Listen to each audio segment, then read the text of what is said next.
Girão, era para ser uma sexta-feira como outra qualquer num Brasil desafiador, né? Num Brasil que vem nos desafiando a cada dia. Eu vi tua fala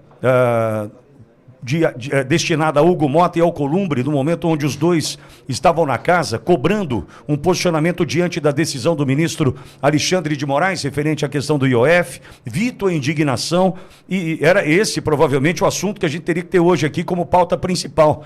Entretanto, Girão, a gente amanhece com uma operação da Polícia Federal, Bolsonaro indo para a PF para colocar tornozeleira eletrônica, não poderá manter contato com o filho, com embaixadores, passar perto de embaixadas, e aí começam a chegar as notícias, né? 14 mil dólares encontrados na casa, um pendrive, agora uma petição do Rumble. O dia inteiro será, né, muito provavelmente com notícias que tratam dessa operação da Polícia Federal, Girão. E não tem outro assunto para a gente tratar inicialmente contigo, a não ser esse. Te pegou de surpresa, Girão? Bom dia. Paz e bem, meu querido irmão Pitoli, Borgo, todos vocês que estão nos ouvindo na Rádio Auriverde. Olha, não tem sexta-feira fácil, né? Não tem dia fácil no Brasil. É uma caçada implacável, né? E eu posso dizer o seguinte, que isso que está acontecendo hoje é uma tortura, né? A gente está vendo uma tortura ao ex-presidente da República, está preso. Isso aí, a prisão domiciliar, sem poder falar com o filho, é prisão, né? E isso mostra realmente um regime destemido, é o estado de exceção escancarado no Brasil, com a anuência do Senado Federal, né? E essa semana foi muito emblemática. Só não vê quem não quer um Congresso totalmente anulado por uma decisão do dono do Brasil, que é o ministro Alexandre de Moraes, né, que desfaz uma decisão soberana, né, a palavra que eles gostam de usar, uma decisão soberana do Congresso Nacional Brasileiro, né, com relação ao imposto do governo Lula do IOF. E você viu a cara de paisagem que fez o Hugo Mota e o Davi Alcolumbre quando eu perguntei a eles, e aí, vocês vão reagir? Qual é a medida de reação imediata com relação a essa humilhação da casa? Ou então vamos fazer o recesso, um recesso até 2027, não precisa voltar, porque começou o recesso oficialmente ontem do Congresso Nacional, aí nesses últimos 13 dias de julho. Mas para que voltar? Né? Tira a remuneração de todo mundo, acaba com esse teatro, porque é um teatro que está acontecendo no Brasil, e é muito cômodo para muitos senadores, para muitos deputados, ficar recebendo o dinheiro para fazer leis que numa canetada só são desfeitas, né, por um ministro do Supremo que não teve nenhum voto. E a gente vê aí a democracia do Brasil em frangalhos, se é que nós temos ainda algum restinho de democracia, e ficamos na expectativa, infelizmente, de vir ajuda de fora.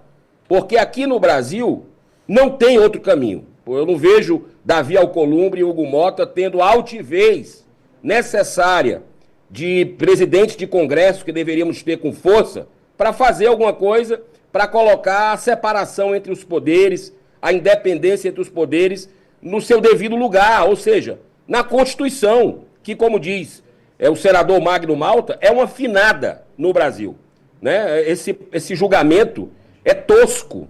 O julgamento que a gente vê aí, em certas horas eles abrem as câmeras, fazem o espetáculo, e em certos momentos eles proíbem, né, por exemplo, na época das acariações, eles proibiram qualquer divulgação.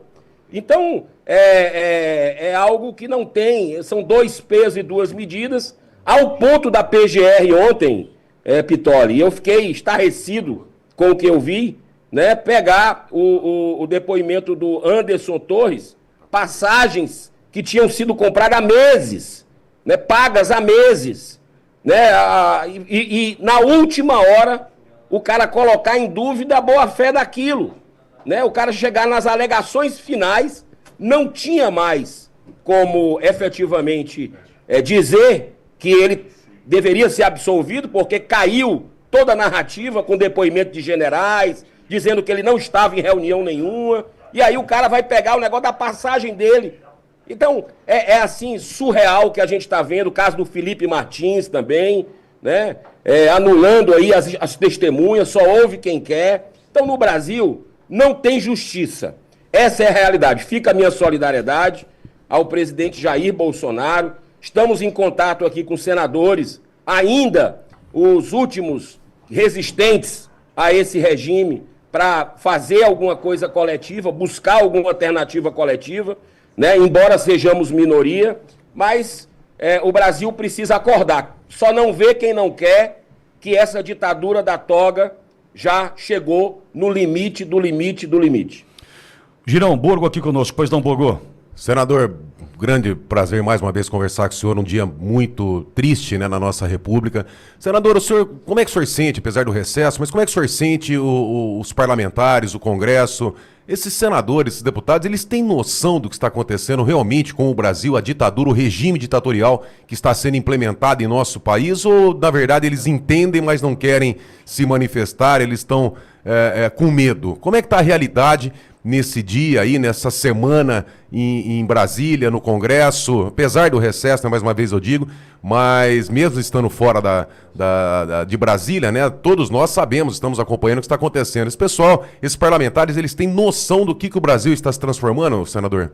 Borgo, é um Congresso apático, né? A apatia você vê no rosto, né? Assim, o receio de virar para eles a metralhadora, né? Porque nós temos um poder hoje no Brasil que manda e desmanda, e o Executivo é aliado político e ideologicamente com o STF, pelo menos com a maioria dos ministros. Você vê o governo Lula flertando o tempo todo, tá aí o exemplo do IOF, né?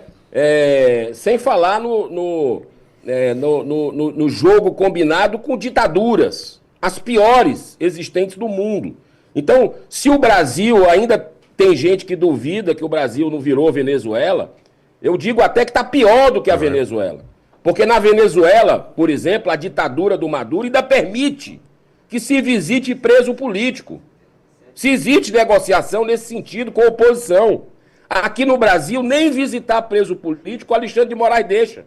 Pergunta à senadora Damares se ela já recebeu a autorização olha, ela que é a presidente da Comissão de Direitos Humanos do Senado, da República do Brasil. Aprovou um requerimento meu, por unanimidade lá, para a gente visitar os presos políticos que o Brasil tem em pleno século XXI. Pergunta à senadora Damares se o Alexandre de Moraes já autorizou. Já faz meses.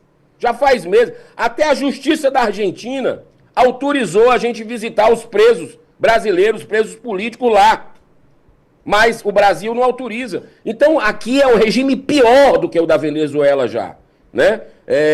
Eu vejo que está tudo errado, né? Você ter um ministro que é vítima, que se diz vítima de tudo isso, julgando, sendo praticamente o promotor, sendo tudo no processo, já começa a mostrar que o ordenamento jurídico do Brasil foi jogado na lata do lixo. Cada ministro tem uma Constituição na mão, né? E existe o pacto de silêncio.